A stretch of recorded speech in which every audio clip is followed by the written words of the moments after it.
कधी विचार केला आपण जे पावलं टाकतो त्या जमिनीखाली हजारो वर्षांची कथा दडलेली असते. ह्या शाल्मला नदीच्या काठावर पाणी हळुवारपणे वाहत आहे, पण त्या पाण्यात दिसत हजारो शिवलिंग, वेगवेगळ्या आकाराचे, अगदी निसर्गाशी एकरूप. एक एक शिवलिंग म्हणजे काळाच्या प्रवाहातला एक पाऊल.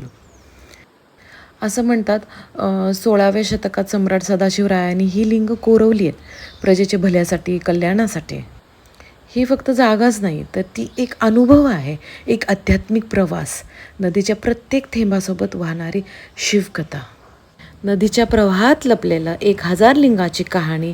हे ठिकाण आहे सिरसी, उत्तर कर्नाटकमधलं सहस्त्रलिंग म्हणून. आणि कोल्हापूरकरांना तर अगदी जवळ आहे, 290 किलोमीटर. पावसाळ्यात तर ना पाणी लिंगावरून वाहतं आणि असं वाटतं की निसर्गच शंकराची पूजा करते की काय.